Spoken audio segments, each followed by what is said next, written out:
రాష్ట్ర విభజన తర్వాత ఏపీలో జరిగిన 2 జనరల్ ఎలక్షన్స్లో అడ్రస్ లేకుండా పోయిన కాంగ్రెస్ లో వైఎస్ షర్మిల ఎంట్రీతో హడావుడి మొదలైంది. గజం కేవలం 23,000 రూపాయలతో 165 గజాల భూమి కేవలం 38 లక్షలు మాత్రమే. తెలంగాణలో పార్టీ పెట్టి షర్మిల 2 ఏళ్లు కష్టపడ్డా కనిపించని మద్దతు ఏపీ కాంగ్రెస్ లోకి ఆమె వస్తున్నారనగానే కనిపించింది. కాంగ్రెస్ లో ఉన్న నేతలంతా షర్మిల రాకను స్వాగతించారు. ఇక పీసీసీ బాధ్యతలు చేపట్టగానే షర్మిల జగన్ ప్రభుత్వాన్ని టార్గెట్ చేస్తూ దూకుడుగా జనంలోకి వెళ్తున్నారు. ఇందుకు తాజాగా షర్మిల చేస్తున్న వ్యాఖ్యలు అందుకు బలాన్ని చేకూరుస్తున్నాయి.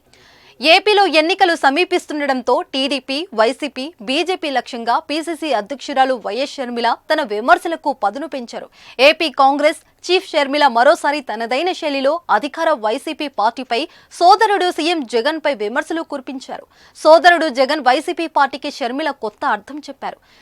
శనివారం షర్మిల కాంగ్రెస్ నాయకులతో కలిసి గుండ్లకమ్మ ప్రాజెక్టును సందర్శించారు. ప్రాజెక్టు నిర్వహణ తీరును చూసి ప్రభుత్వంపై మండిపడ్డారు.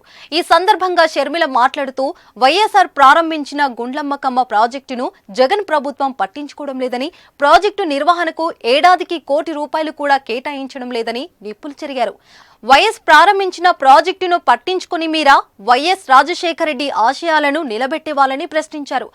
వైఎస్ఆర్సీపీలో వైఎస్ఆర్ లేడని, వై అంటే వైవి సుబ్బారెడ్డి, ఎస్ అంటే సాయిరెడ్డి, ఆర్ అంటే రామకృష్ణారెడ్డి అని షర్మిల వైఎస్ఆర్ కాంగ్రెస్ పార్టీకి కొత్త అర్థం చెప్పారు.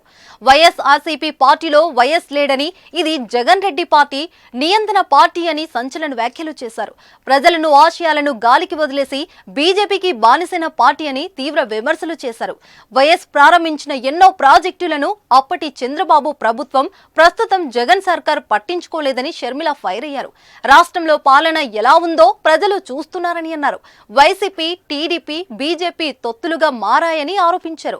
ఒక్క ఎంపీ సీటు కూడా ఏపీలో లేకపోయినా రాష్ట్ర బీజేపీ పెత్తనం చెలాయిస్తోందన్నారు. బీజేపీతో దోస్తు కోసం చంద్రబాబు, జగనన్న ఆంధ్ర రాష్ట్ర ప్రజలను తాకట్టు పెట్టారని దుయ్యబడ్డారు.